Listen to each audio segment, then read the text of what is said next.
Bonjour à tous, et si l'on ne connaît pas encore à l'heure de la mise en ligne de cette revue de presse le vainqueur de l'élection présidentielle autrichienne, on sait déjà depuis quelques jours qui en sont les grands perdants, les partis traditionnels. Élection autrichienne, l'avertissement à l'Europe, titre Le Figaro, alors que Norbert Hofer, le candidat d'extrême droite, faisait jeu égal hier soir avec l'ancien écologiste Alexander Van der Bellen dans un pays profondément plus bleu que vert, précise le quotidien.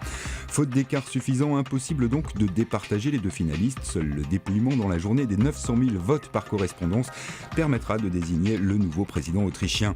Le Monde également s'inquiète de l'issue de cette élection et de son impact sur l'Europe. Le constat est sans appel, les deux partis au pouvoir depuis 1945 ont été balayés et ce crépuscule viennois démontre la défiance face aux élites européennes des Autrichiens, mais peut-être également préfigure celle des électeurs français en 2017 dans un scénario loin d'être négligé en tous les cas par les observateurs politiques.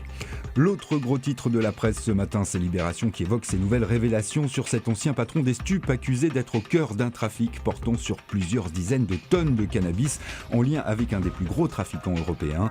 Pour rappel, les stupes en France, c'est l'Office central pour la répression du trafic illicite de stupéfiants, censé donc arrêter les trafiquants. Face à l'ampleur supposée du trafic, ici, Michel Néret fait figure de petit poisson. Depuis ses révélations, François Thierry, l'homme mis en accusation dont cette affaire a été exfiltré de ce service pour devenir numéro 2 bis de la sous-direction antiterroriste.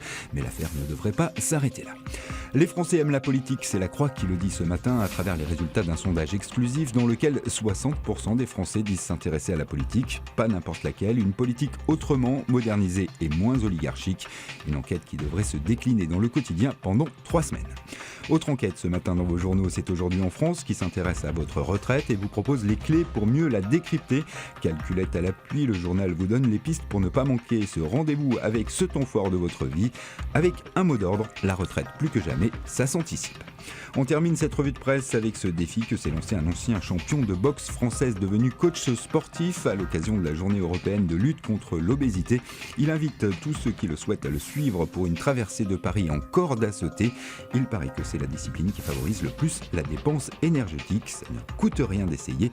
Le rendez-vous est à 18h ce soir, place de la Nation. Ainsi va le monde aujourd'hui. Bonne lecture et bonne journée à tous.